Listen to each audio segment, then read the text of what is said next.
Good afternoon. Your Royal Highness, ladies and gentlemen.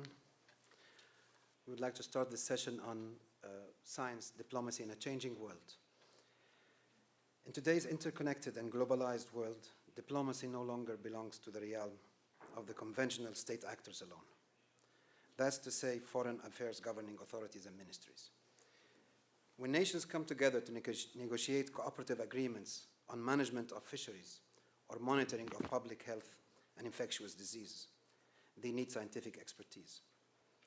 When scientists come together for complex multinational projects in astronomy or physics, their nations devise diplomatic managing and financing such activities. And when political relations between two nations are strained, joint research efforts can give them a way to keep talking and rebuild trust. Today, more than ever, the need for science diplomacy is growing. In recent years, and particularly following the popular revolts in North Africa and the Middle East, the region is witnessing a political turmoil, with civil wars, violence, and terrorism spreading across Libya, Syria, Iraq, and Yemen, a wave of desperate refugees fleeing conflict zones to Europe. In addition to the everlasting Israeli-Palestinian conflict, the Middle East and the southern Mediterranean regions are attracting the world's attention like never before.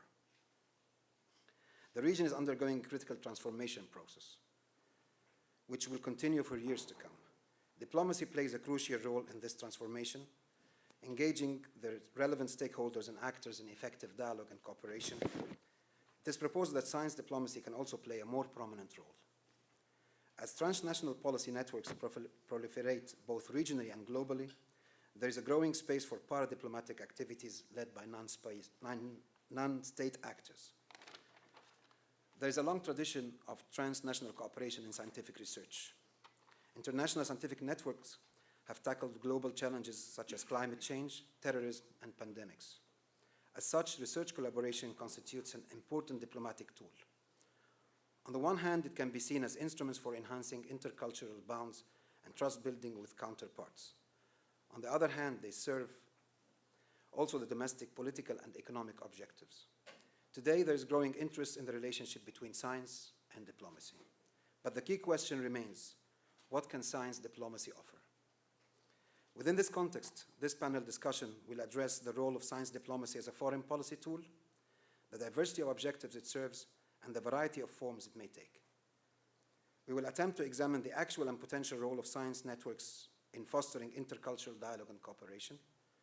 Special attention will go to the European Union as an actor that promotes science diplomacy activities, particularly within its southern neighborhood partners in the Mediterranean and the Middle East. This interactive panel offers some basic explanations and understanding of science diplomacy. That's to say, as a tool of foreign policy, an instrument to advance scientific research, and as a platform for intercultural dialogue and interreligious tolerance. We are very glad today to have a group of eminent panelists and also a keynote speaker, which we will start with. We are privileged to have Her Royal Highness Princess Sumaya bint Hassan as a keynote speaker in this session. Princess Sumaya is the chair of the Board of Trustees of Princess Sumaya University of Technology. She's the president of the Royal Scientific Society in Jordan, and she's the deputy chair of the Higher Council of Science and Technology.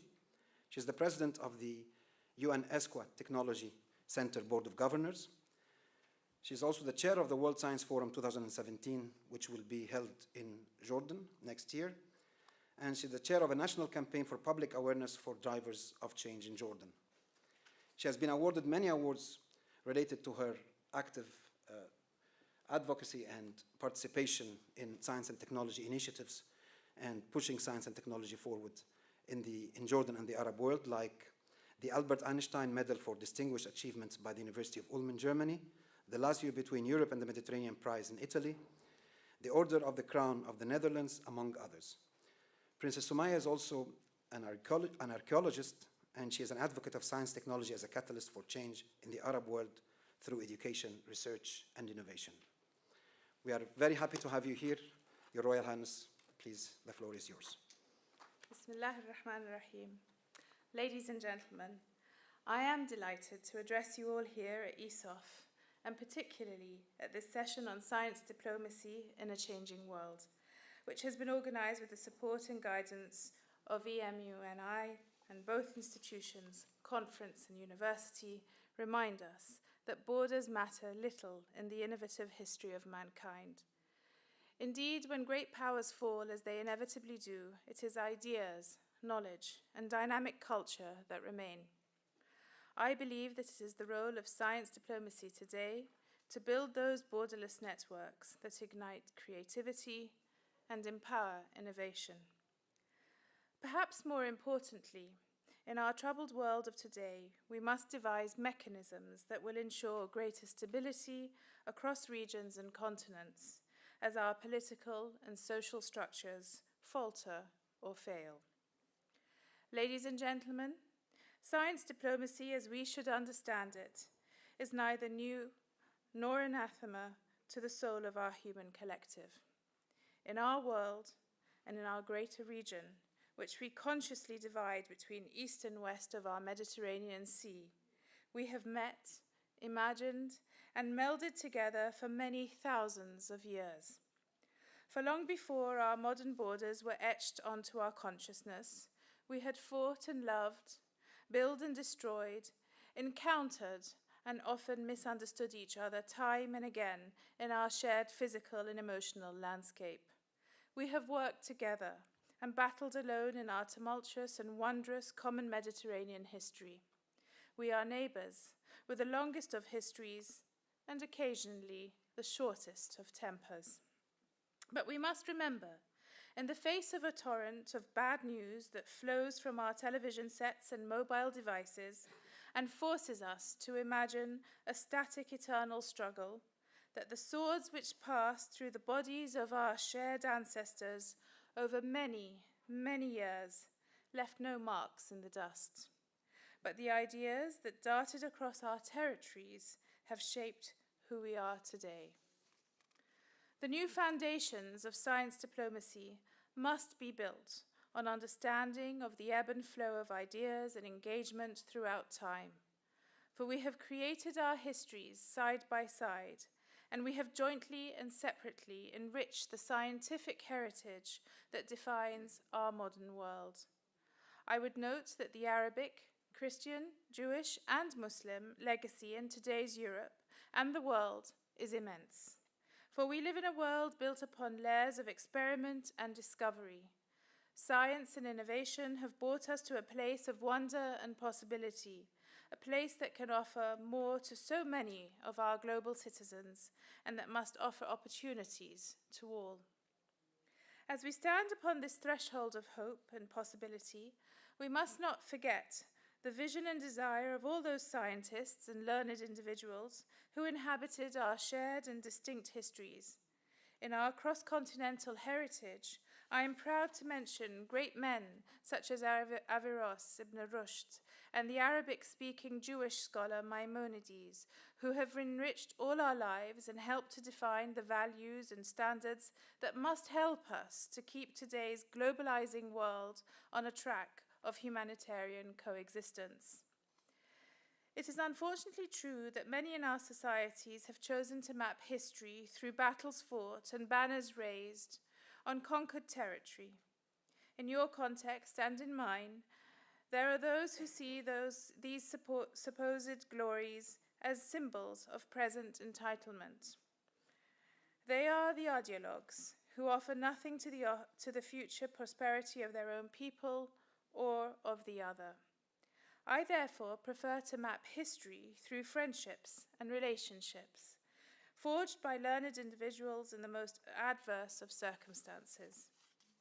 In this regard, I hope we can feel a certain empathy with two men who met almost 8 centuries ago in a context very different to ours, yet one that might resonate with many today. Gerard of Cremona came to Toledo in Spain shortly after the Christian reconquest of that city, where he became the canon of the great cathedral, formerly the city's mosque. It was there that he befriended Ghalib, a Mozarab who remained in the city to live under its new Christian rulers.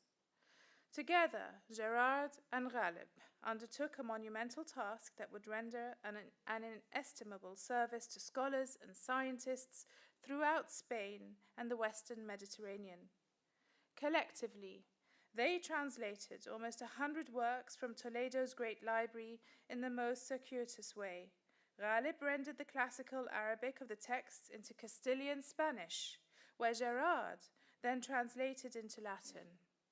Of course, many of the texts had originally been translated from Greek, which had themselves been translated into Arabic from Syriac interpretations.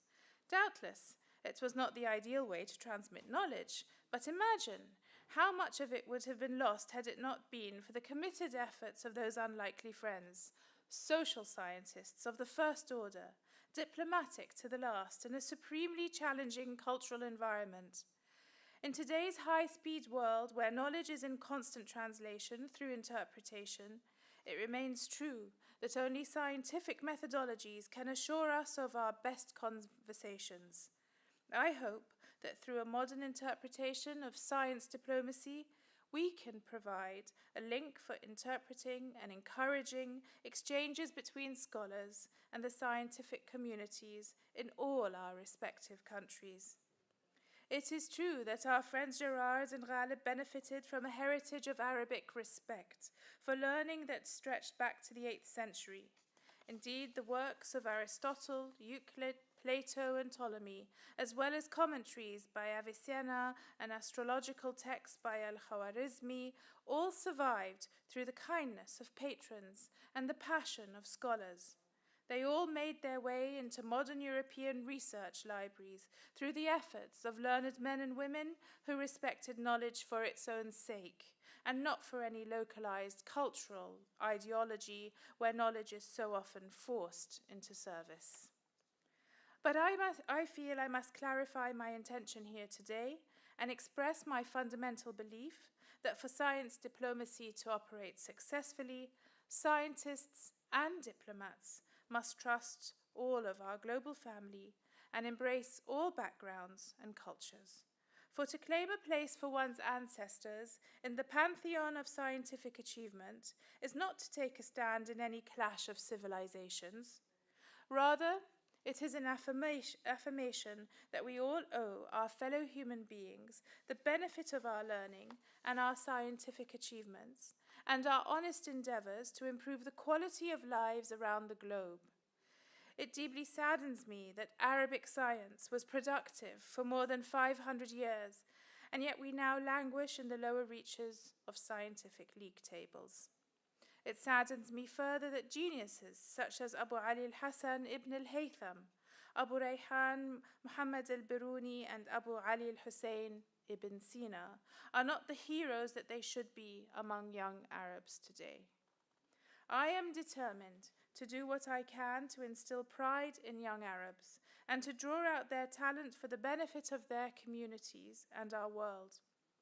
I truly believe that we are at the dawn of a new golden age in the Arab world, where once again the creative potential of science may be applied to help all our citizens. This time, however, our role will be in partnership with a global movement of science for peace, prosperity, and sustainable development for our planet. In November 2017, Jordan will host the World Science Forum, the first time any such event will have been hosted in an Arab country, at least in the modern era. I hope that the World Science Forum 2017 will help to build bridges between our regions and our cultures. I trust that we can kickstart a process of engagement with our own young people in creative ways, and I believe that we can develop research alliances to reignite our region, the conquering and consoling spirit of science. However, WSF 2017 will also highlight some of the diametric elements of those discussions that occur at so many science events, yet fail to be truly diplomatic in their breadth. If we reach back from history and bring into focus the science landscape of today, we must acknowledge, above all else, the absence of active science communities in the lands with that golden past. Of course, the people remain the same, but the confidence and opportunities have disappeared. In Europe, You strive to capture the best talent for your research labs and development programs, while in the Arab world, we lose our best and brightest hopes for the future. Indeed, one region's brain gain is matched by another's brain drain. In our region, we are losing talent and therefore losing the basis for building a science and research agenda. It is enough that we have almost lost our past. We must do all we can so as to not lose our future. Ladies and gentlemen, World Science Forum has always been a platform for collaboration across continents, and I believe the World Science Forum 2017 in Jordan will take this to a new level as we engage with the world under the banner of Science for Peace. It will offer all of us the opportunity to collaborate across cultures and to evaluate change and perception in our scientific community. It will offer all of us the chance to nurture our innate diplomacy. If we wish to make a dramatic change in the potency of science to improve all our lives, then we must have new conversations in new contexts. Every Gerard needs a Ghalib, for we have much to translate in the years ahead. Thank you very much.